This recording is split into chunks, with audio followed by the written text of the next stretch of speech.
السلام علیکم 7th class. آج میں فرسٹ ٹرم کے لیسن نمبر 4 غزوہ حنین کا مختصر تعارف بیان کروں گی۔ مکہ اور طائف کے درمیان ایک وادی ہے جس کا نام حنین ہے۔ چونکہ جنگ حنین کے میدان میں لڑی گئی اس لیے اس کا نام غزوہ حنین رکھا گیا۔ تاریخ میں اس کا دوسرا نام غزوہ حوازن بھی ہے، اس لیے کہ اس لڑائی میں قبیلہ بنو حوازن سے مقابلہ تھا، اس لیے اسے غزوہ حوازن بھی کہا جاتا ہے۔ اب میں آپ کو اس کا مختصر پس منظر بتاتی ہوں۔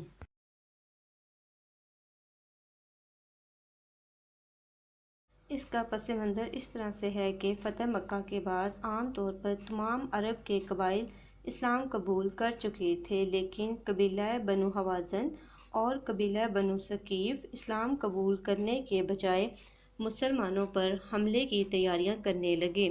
آپ صلی اللہ علیہ وآلہ وسلم کو اطلاع ملی کہ بنو حوازن کا سردار مالک بن عوف تمام قبائل کے بچے خواتین بھی میدان جنگ میں ساتھ لے آیا ہے تاکہ ان کے جنگجو مردانگی سے لڑ سکیں۔ اس وقت 6 شوال 8 ہجری کو اسلامی لشکر کو حنین کی طرف پیش قدمی کی اجازت ملی۔ مسلمانوں کی تعداد اس وقت 12,000 تھی۔ بعض صحابہ نے اپنی استعداد پر فخر کیا کہ کفار کو اب ہر حال میں شکست ہوگی۔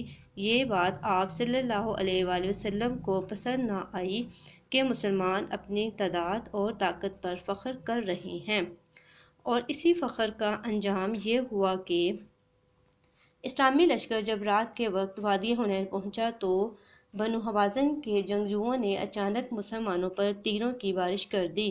اس اچانک حملے سے مسلمان سنبھل نہ سکے اور ہر طرف افراتفری کا سماں ہو گیا۔ ان حالات میں بھی جب آپ صلی اللہ علیہ وآلہ وسلم کے ساتھ صرف 12 آدمی رہ گئے تھے، آپ وسلم اس وقت بھی ثابت قدم رہے اور آگے بڑھتے رہے۔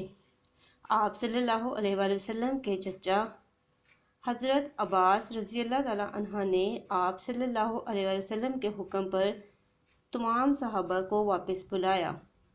جب سب واپس آ گئے تو دوبارہ لڑائی شروع ہو گئی۔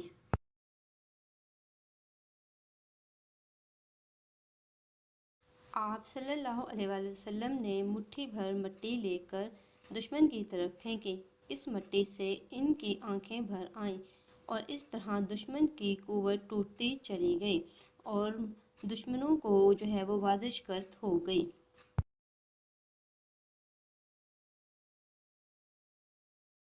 اس جنگ میں بنو ثقیف کے 70 آدمی مارے گئے اور بڑی تعداد میں مال غنیمت مسلمانوں کے ہاتھ آیا۔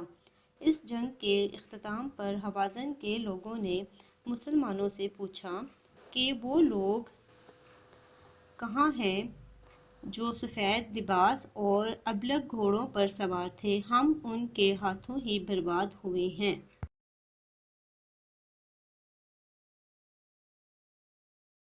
اصل میں وہ اللہ کی طرف سے مسلمانوں کی مدد کے لیے بھیجے گئے 5,000 فرشتے تھے، جن کی مدد سے مسلمانوں کو فتح حاصل ہوئی۔ غزوہ حنین سے ہمیں یہ سبق ملتا ہے کہ ہمیں ظاہری اسباب پر فخر نہیں کرنا چاہیے، بلکہ ہر حال میں اللہ تعالیٰ سے مدد طلب کرنی چاہیے۔